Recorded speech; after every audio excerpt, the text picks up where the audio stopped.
오늘의 말씀은 오직 의인은 믿음으로 말미암아 살리라. 오직 의인은 믿음으로만 살리라. 로마에서 1장 17절에 있는 말씀이 본문의 말씀이 되겠습니다. 로마에서 1장 17절의 말씀 봉독하겠습니다. 복음에는 하나님의 의가 나타나서 믿음으로 믿음에 이르게 하나니 기록된 바 오직 의인은 믿음으로 말미암아 살리라. 기록된 바 오직 의인은 믿음으로 말미암아 살리라. 마틴 루터가 한 500년 전에 외친 기별입니다. 이제 같은 로마서 5장에 있는 말씀을 보시면서 우리 이어갑시다. 로마서 5장 12절에 있는 말씀입니다. 제가 이 말씀을 읽다가 굉장히 참 이 말씀에 많이 전에도 본 말씀이지만 아주 새롭게 제 귀에 들렸습니다. 제 마음에 심겨졌어요. 자, 12절. 그러므로 한 사람으로 말미암아 죄가 세상에 들어오고 죄로 말미암아 사망이 들어왔나니 이와 같이 모든 사람이 죄를 지었으므로 사망이 모든 사람에게 이르렀느니라. 자, 한 사람으로 말미암아 죄가 세상에 들어오고 그 죄로 말미암아 사망이 들어왔고 이와 같이 모든 사람이, 즉 모든 사람은 아담의 후손 모두를 말씀하는 거죠. 나와 여러분이 같이 포함되어 있는 우리들이 이 사망에 이르렀다 이것입니다. 이 사망에 우리 모두에게 이르렀다는 말씀이에요. 자, 그 다음 17절과 18절입니다. 한 사람의 범죄로 말미암아 사망이 그 한 사람을 통하여 왕노릇하였은즉 더욱 은혜와 의의 선물을 넘치게 받는 자들은 한 분 예수 그리스도를 통하여 생명 안에서 왕노릇하리로다. 자, 이 18절. 그런즉 한 범죄로 많은 사람이 정죄에 이른 것 같이 한 의로운 행위로 말미암아 많은 사람이 의롭다 하심을 받아 생명에 이르렀느니라. 자, 여기 지금 아담의 범죄로 온 인류에게 사망이 이르렀다고 말씀하셨고, 이제 예수님의 의를 통하여 예수님께서 이 땅에 오셔서 하신 일을 통하여 온 인류에게 생명이 이르렀다는 말씀을 여기 로마서는 기록하고 있습니다. 여러분, 제가 이 말씀을 읽으면서 참 제 마음에 와닿았던 것은 아니, 나는 태어났을 때 사망으로 태어난 것조차 모르고 태어났습니다. 즉, 내가 사망에 이른 것은 나의 죄가 아니고 아담의 이런 죄가 나에게 사망을 줬어요. 그러니 나만이 아니고 온 인류에게 그렇게 됐으니 그냥 묵인하고 지나간다는 것은 절대로 있을 수 없는 일이 되겠죠? 그래서 하나님께서 이 모든 창조주 하나님으로서 책임을 지시고 우리에게 생명을 약속하시고 이미 창조 전에 약속하시고 창조 후에 이 사건이 일어났을 때에 이 일을 이루러 이 땅에 오셨다 이 말씀입니다. 그래서 십자가는 우리의 죄를 도말하였고 십자가 후에 당신의 부활은, 예수님의 부활은 나로 의로운 자가 되게 하였다 이 말씀인 것입니다. 자, 이 말씀을 좀 더 강력하게 좀 설명하는 말씀이 로마서 4장 25절에 있는 말씀입니다. 자, 예수는 로마서 4장 25절입니다. 예수는 우리가 범죄한 것 때문에 내줌이 되고 또한 우리를 의롭다 하시기 위하여 살아나셨느니라. 네, 분명하죠? 예수는 우리가 범죄한 것 때문에 내어줌이 되고, 여러분, 여기는 아담의 지은 죄, 또한 내가 지은 죄, 모든 것이 포함됩니다. 우리는 죄의 씨앗의 결과이기 때문에 이미 사망에서 태어났기 때문에 우리들이 하는 모든 행동은 사망적인 것입니다. 우리들의 생각이 사망적이에요. 그래서 예수는 우리가 범죄한 것 때문에 내어줌이 되고, 즉 십자가에서 희생이 되셨고, 십자가에서 죽으심이 되셨고, 또한 우리를 의롭다 하시기 위하여 살아나셨느라. 그래서 예수님께서 부활하심으로 우리들이, 나와 여러분이 의로운 자가 되었다, 이 말씀을 여기 로마서는 강조하고 있습니다. 이 복음이 이루어지지 않도록 마귀는 총동원하여 예수님의 초림 때부터 그것을 막습니다. 그때마다 마귀는 실패합니다. 예수님은 십자가에서 모든 죄를 도말하시고 부활하심으로 이루셨다. 즉 우리에게 의가 이루어진 것에 대해서 말씀합니다. 자, 이 복음이 이스라엘 국경을 넘어 소아시아, 유럽으로 번져나갑니다. 이방인들에게 이 복음이 전파되기 시작합니다. 이것을 보고 가만히 있을 사단이 아니죠.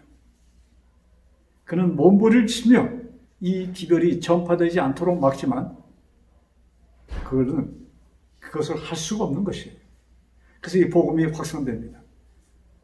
소아시아를 중심으로, 그 다음에 유럽, 이 복음이 온 세상에 번지게 됩니다. 이제 아직 이 복음이 소아시아, 이제 유럽 막 시작하는 그 상황에 계속 그는 막았지만 막을 수 없어요. 그래서 그는 한 작전을 세웁니다. 그 작전이 무슨 작전이냐면, 여러분, 이스라엘 백성이 그 출애굽, 애굽에서 나올 때 순수한 이스라엘 백성만이 나온 것이 아니고, 자, 그 이스라엘 백성에게 일어난 모든 과정을 주시해 보던 많은 애굽 사람들이 나왔습니다. 그것을 섞인 물이라고 성경은 표현하고 있죠. 그들에 의해서 결과적으로는 이스라엘이 광야에서 그 1세대들이 거의 다 죽게 됩니다. 1.5세와 그 다음에 거기서 태어난 2세들만이 가나안에 실제적으로 들어오게 됐죠. 여러분, 그와 같은 방법으로 이 복음이 이제 유대인들을 처음에는 중심으로 예수님의 복음이 증거되기 시작하였고, 그 외 이방인들이 증거될 때 사단은 그것을 막지 못하고 작전을 쓴 것이 무엇이냐? 그 가운데 섞인 무리를 집어넣는 것이었습니다. 이스라엘 출애굽 때 섞인 무리를 집어넣음으로 이스라엘을 괴롭혔던 것처럼 이제 이 복음이 증거되는 그곳에 사단은 섞인 무리를 집어넣습니다. 즉 그 섞인 무리들이 누구냐? 유대인으로서 개종한 자들입니다. 근데 물론 예수님의 제자들, 그 다음에 성령을 받은 120인, 그 아주 순수한 사람들, 그들의 복음을 받고 순수한 사람들이 많이 있었지만, 그 다음에 순수하지 않은 섞인 무리들이 거기 끼어들어옵니다. 마귀의 작전이었습니다. 자, 그래서 색다른, 이 순수했던 복음이 색다른 과정으로 변질시키는 그 기초석을 깔게 됩니다. 그것이 사도행전 15장에 기록되어 있는 말씀입니다. 사도행전 15장. 자, 1절, 2절에 있는 말씀 제가 봉독하겠습니다. 사도행전 15장 1절, 2절. 어떤 사람들이 유대로부터 내려와서 형제들을 가르치되 너희가 모세의 법대로 할례를 받지 아니하면 능히 구원을 받지 못하리라 하니. 지금 이 개종한 이방인들에게 어떤 사람들이 유대로부터 내려와서, 즉 지금 말씀한 이 개종한 유대인들, 즉 그 가운데 특별히 바리새의 파에 속했던 사람들이 여기 좀 등장합니다.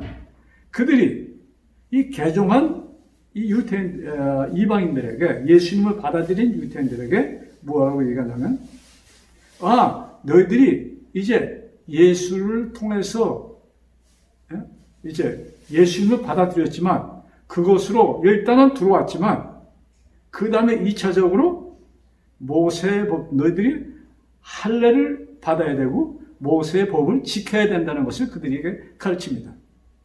대혼란이었습니다. 자, 2절에 보면은 그것이 다음과 같이 기록되어 있습니다.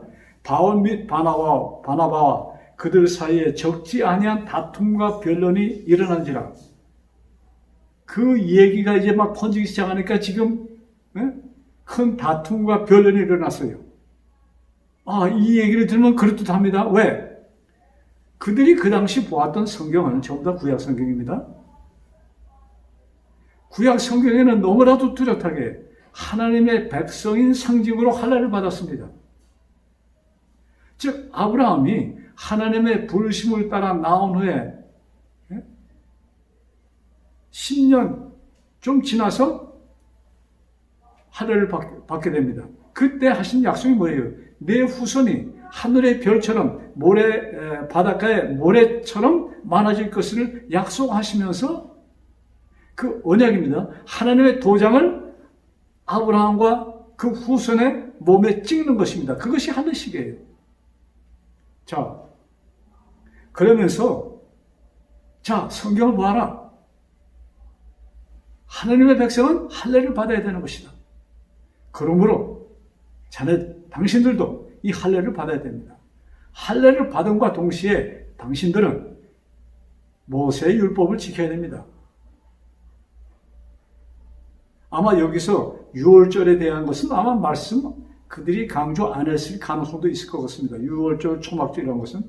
그러나 십계명에 나오는 안식일에 대해서는 굉장히 강조했을 것이라고 생각해 봅니다. 자, 그래서 그들이 이 문제에 대하여 바울과 바나바 및 그 중에 몇 사람을 예루살렘에 있는 사도와 장로들에게 보내기로 작정하였습니다. 그러면 우리가 이것을 여기에서 우리들끼리 해결할 것이 아니고 이것이 맞다 저것이 맞다 해결할 것이 아니고 우리 사도 바울 또 그 다음에 바나바 이 분과 또 그의 몇 사람들을 우리 예루살렘에 보내서 여기에 대해서 좀 문의하고 결정을 합시다 하고 그래서 결의를 합니다. 자, 그 다음에 우리 4절부터 5절입니다. 계속 사도행전 15장입니다. 예루살렘에 이르러 교회와 사도와 장로들에게 영접을 받고 하나님이 자기들과 함께 계셔 행하신 모든 일을 말하며 즉 이방인들에게 복음이 전파되는 참 아름다운 이야기들을 그들이 나눕니다. 그 얘기를 듣던 사람들, 이제 5절입니다. 바리새파 중에 어떤 믿는 사람들이 일어나 즉 바리새파 중에서 개종한 몇몇 사람들이 일어나 말하되 이방인에게 할례를 행하고 모세의 율법을 지키라 명하는 것이 마땅하다 하니라. 지금 이스라엘에도 지금 예루살렘에도 이 개종한 몇 사람들이 거기에 간 사람만이 아니고 이방에 거기에 간 사람만이 아니고 예루살렘에 이미 이런 사상을 가진 사람들이 있었다는 얘기입니다. 여기에 같이 섞였다는 것은 지도자로서 불렸다는 얘기들이죠.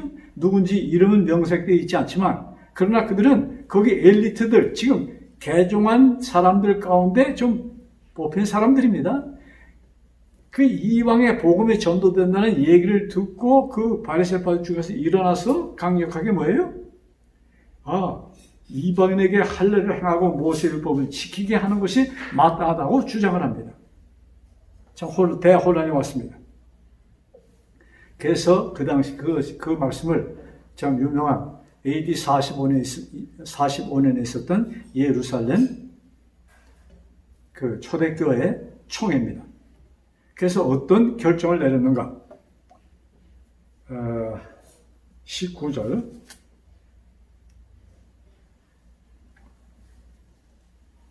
자, 그 위에 것은 생략합니다. 시간상. 그러므로 내 의견에는 이방인 중에서 하나님께로 돌아오는 자들을 괴롭게 하지 말고, 자, 이방인 중에서 하나님께로 돌아오는 하나님을 믿는 자들을 괴롭게 하지 말고, 20절. 다만 우상에 더러운 것과 음행과 목매어 죽인 것과 피를 멀리하라고 편지하는 것이 옳도다. 이렇게 결정하는 것입니다. 자, 이방인들에게 우리들이 지금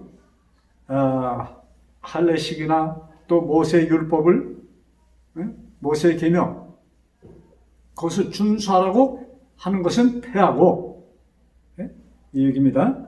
우상에 더러운 것, 우상을 섬기지 말고 우상을 만들지 말고 이것과 그 다음에 여기 음행과 목매어 죽인 것, 즉 음행은 그 당시 이방신들이 무엇이 있었냐면 그 이방신들, 그 모든 신은 섬김으로 복을 받는다는 것이잖아요. 그래서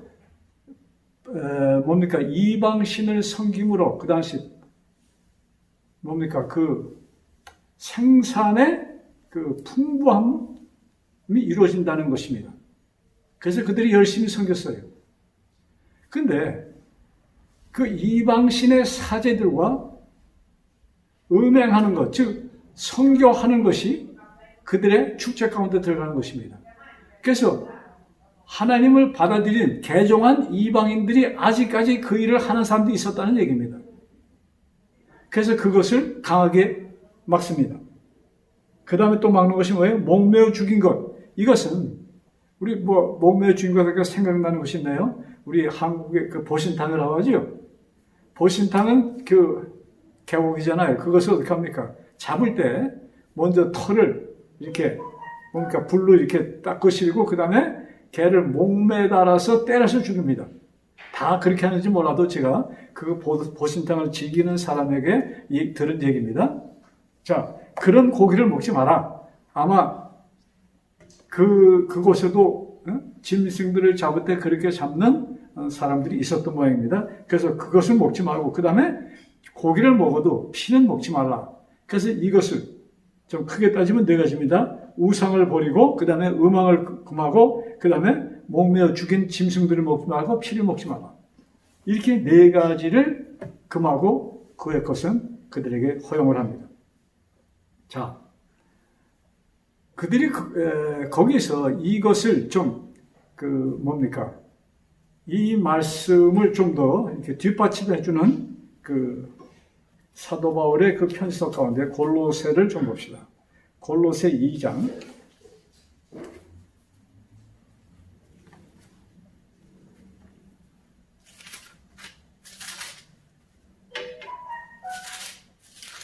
자, 골로새서 2장 11절부터 17절입니다. 자, 우리 한 절 한 절 보면서 우리 좀 생각해 봅시다. 11절. 골로새서 2장입니다. 또 그 안에서 너희가 손으로 하지 아니한 할례를 받았으니 곧 육의 몸을 벗는 것이요 그리스도의 할례니라. 그 안에서는 뭐예요? 예수님 안에서를 얘기합니다.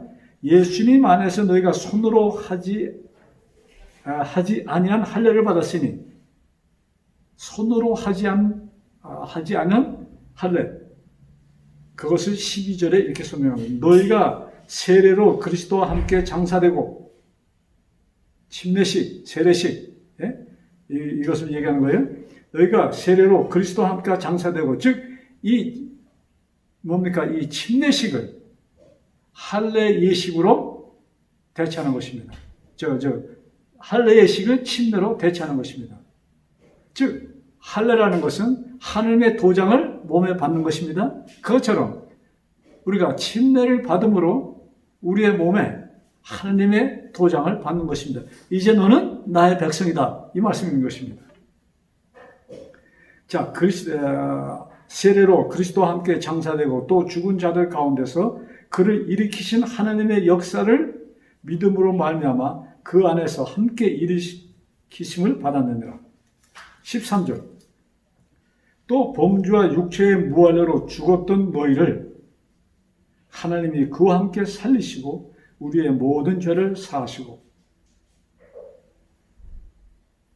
죄 가운데 있던 우리들에게 뭐예요? 이 침례식을 통하여, 즉 너희를 하나님과 함께 살리시고, 우리가 침례를 받고 이뤘을 때, 침례를 받고 물에서 나올 때, 그것은 뭘 상징하는 거예요?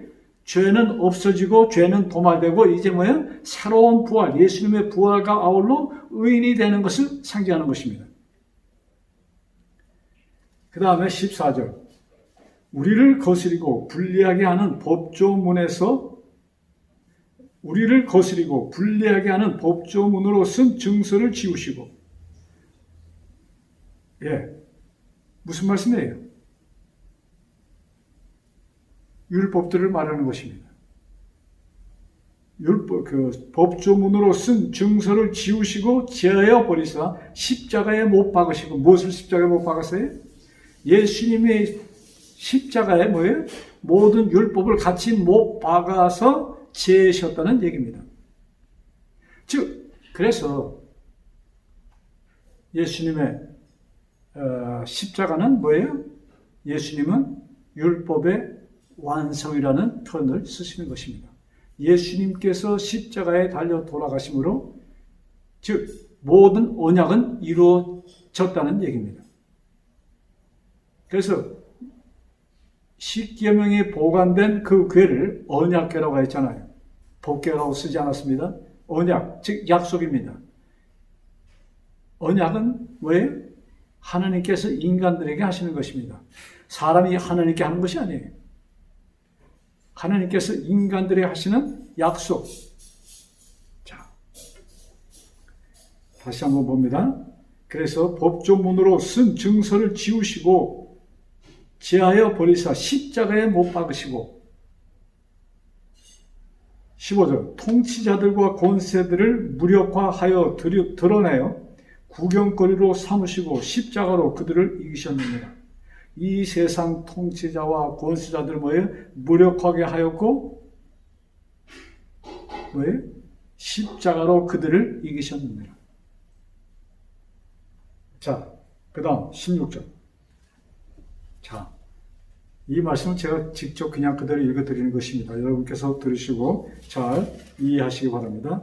그러므로 먹고 마시는 것과 절기나 초하루나 안식일을 이유로 누구든지 너희를 비판하지 못하게 하라. 다시 읽습니다. 그러므로 예수님께서 모든 것을 당신의 십자가와 같이 지우셨으므로, 십자가에 못 박아 버리셨으므로, 그러므로 누구든지 먹고 마시는 것과 절기나 초하루, 뭡니까? 월삭이죠? 유대인들은 매달 첫날을 또 예배일로 정했습니다. 월삭과 그 다음에 안식일을 이유로, 일주일에 한 번은 안식일을 이유로 누구든지 너희를 비판하지 못하게 하라. 아, 저 사람 개종했는데 하나님 믿는데 왜 안식일 지키나 안 지키나 월삭을 지키나, 이런 것에 대해서 비판하지 말라는 얘기입니다. 자유롭게 맡기라는 것이죠. 자, 이유는 17절. 이것들은 장래일의 그림자이나 몸은 그리스도의 것이니라. 예수님께서, 하나님께서 그 율법들을 주신 것은 뭐예요? 이제 앞으로 오실 예수님의 그림자였습니다. 언약, 그림자입니다. 언약에 예수님께서 몸 자체시고 그 다음에 그림자로 그런 것을 보내주셨어요. 이제 실체가 오셨기 때문에 그림자는 더 이상의 효과가 없는 것입니다. 자,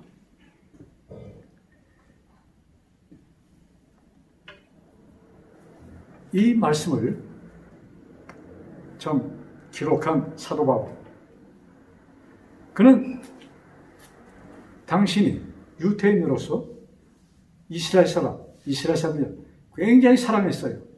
그래서 로마서 10장에 보면은 이렇게 기록합니다. 로마서 10장 1절.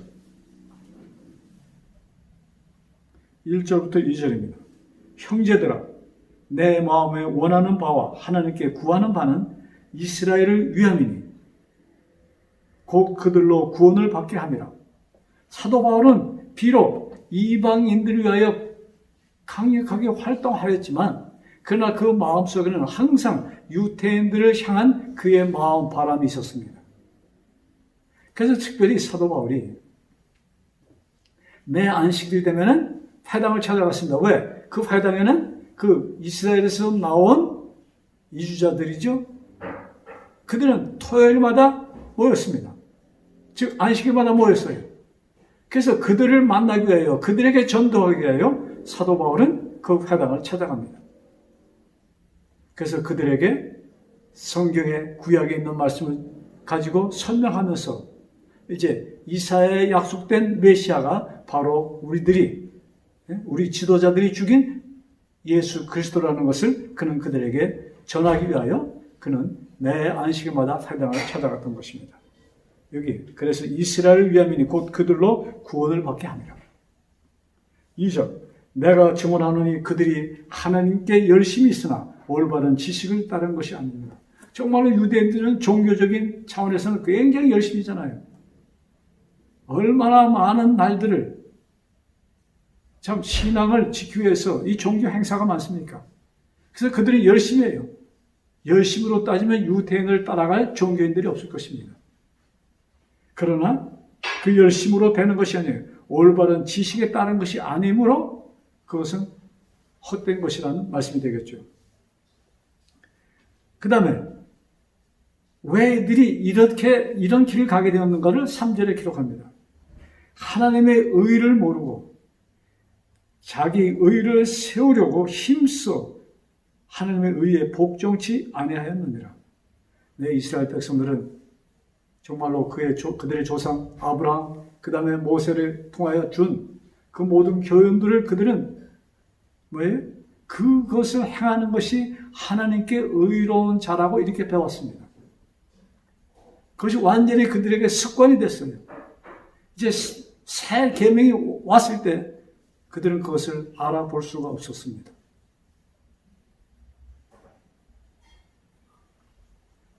그래서 그들은 자기들의 그 행함, 그 의를 계속 주장함으로 하나님의 의를 무시하게 됐습니다.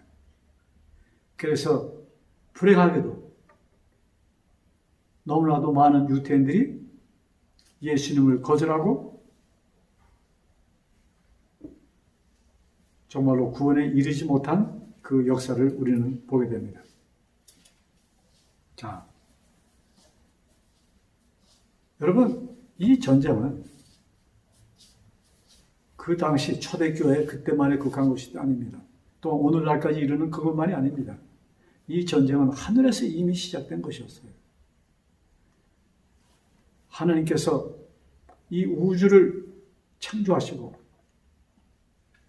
이제 우주를 관할하시는데, 통치하시는데 하나님께 쓰시는 룰은, 법은 무조건적인 사랑이었습니다. 근데 거기에 반기를 든 자가 있어요.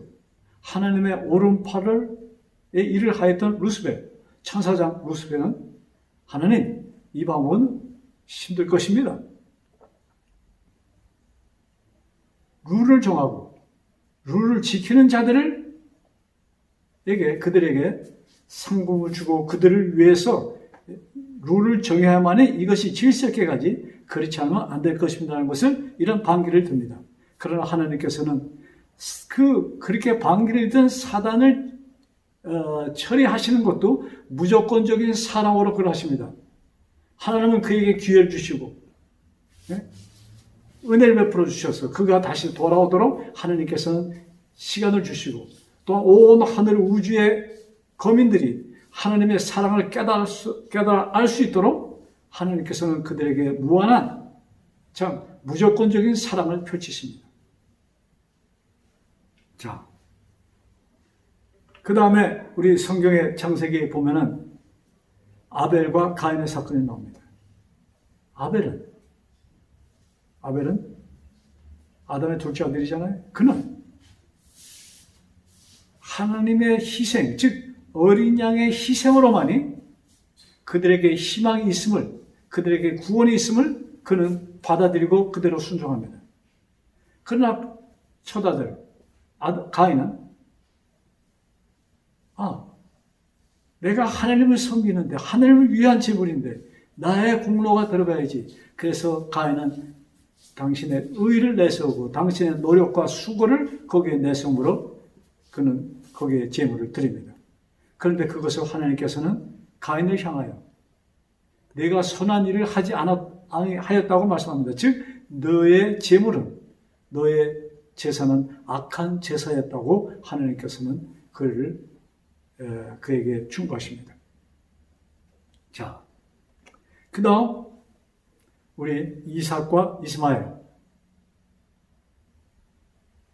이스마엘은 아브라함과 그의 처 사라의 수고로 태어난 하갈의 아들이 이스마엘입니다. 즉 그들의 행함으로 만들어진 아들이 이스마엘입니다. 그러나 이삭은 믿음으로 만들어진 아들입니다. 즉 하나님께서 원하시는 것은 믿는 것입니다. 그래서 그 믿음이 아주 그냥 잘 묘사됐죠. 사라가 이삭을 잉태하였을 때는 여자로서 아기를 생산할 수 있는 기능이 완전히 끊어진 다음입니다.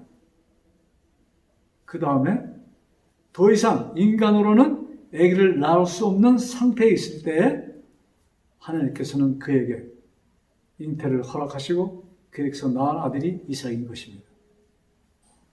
자,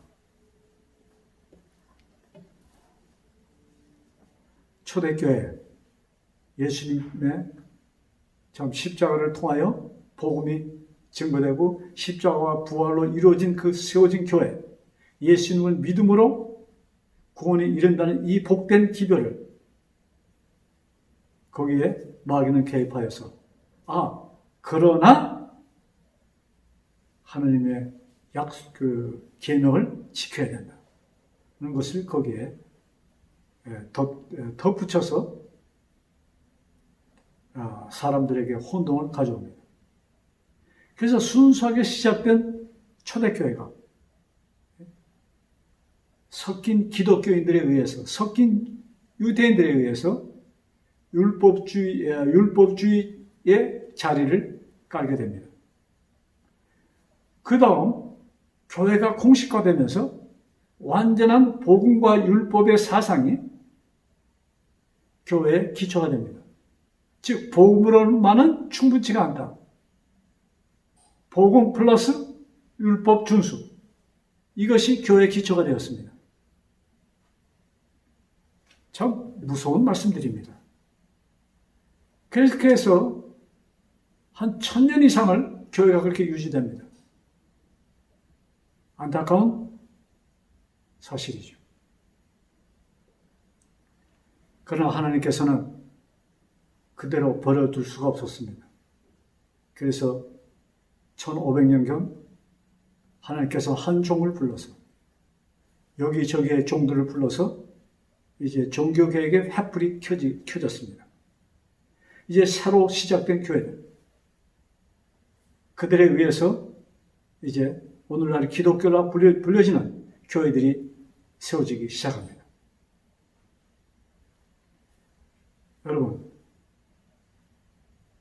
거기에 사단이 가만히 있을까요?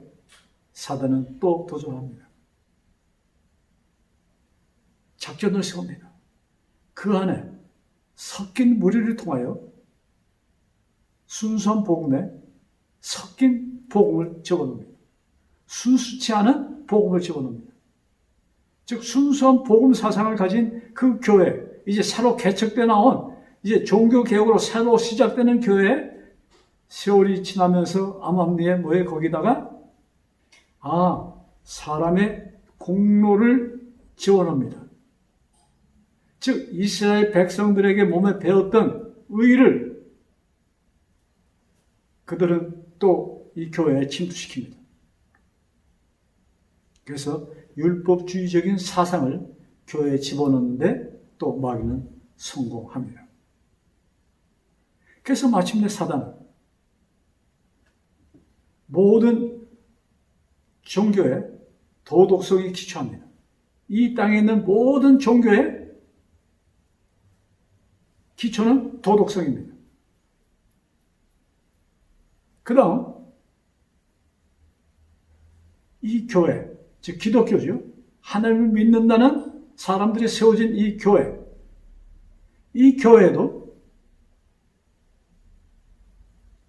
그 신앙, 그것이 중심보다는 신앙을 도덕적 차원으로 끌어내리는데 그는 성공합니다. 그래서 도덕이 신앙을 좌우지하는 때가 되었다 이것입니다. 그럴듯하죠? 왜? 예수를 믿는 자는 도덕적으로 또 청결해야 된다는 이런 사상을 집어넣고 거기에, 즉 그것은 율법주의 사상으로 이것이 흘러갑니다. 그래서 오늘날 기독교회들이, 많은 기독교회가 복음을 얘기하면서 우리는 복음으로 구원을 얻었다 하면서도 거의 모든 교회가 거기에 뭐예요? 내 행함이 따라야 된다는 것을 암암리에 거기에 집어넣습니다.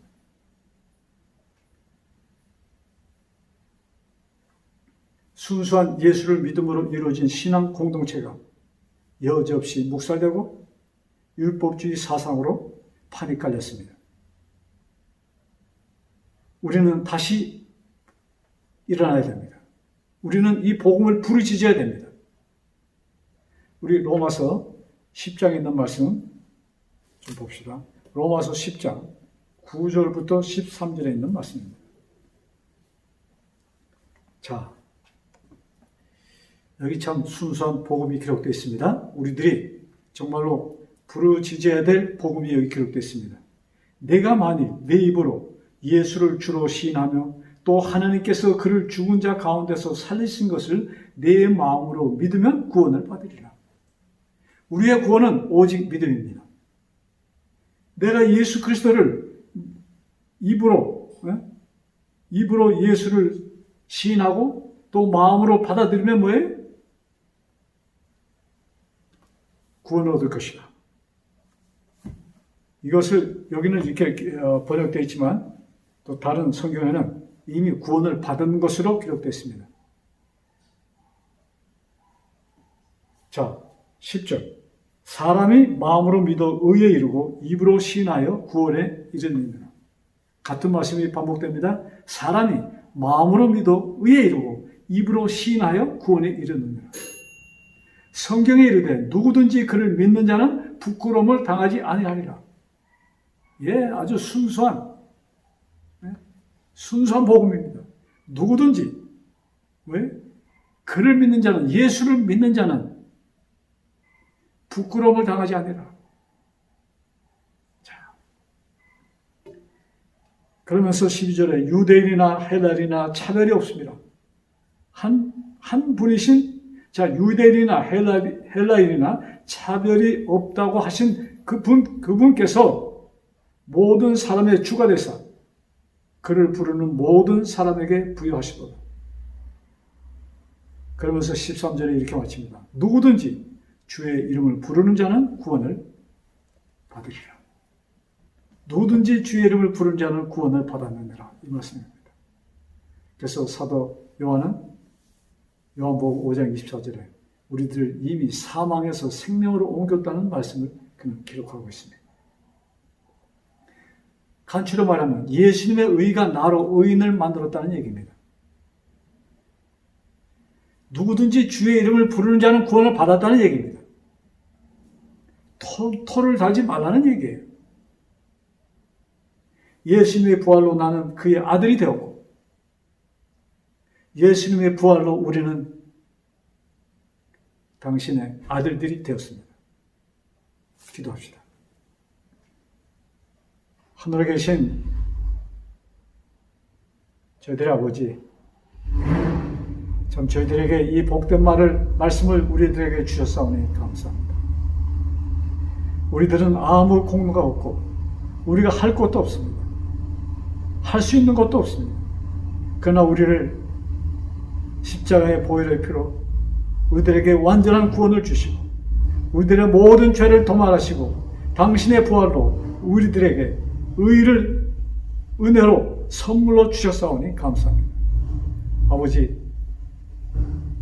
그 의를, 당신의 선물을, 그 은혜를 받아들임으로 아버지, 우리의 삶 속에 예수님의 의가 활동할 수 있도록 축복하여 주옵소서. 그래야 예수님의 의가 활동함으로 참 우리들에게 새로운 계명으로 주신 내 이웃을 내 몸처럼 사랑할 수 있는 그 마음, 주님께서 많이 주실 수 있는 그 마음이 우리의 것이 되어 그것이 우리의 삶 속에 드러나게 축복하여 주옵소서. 이 모든 말씀 우리를 사망에서 생명으로 옮겨주신 예수님의 이름을 받들어 간절히 기도드렸사옵나이다. 아멘.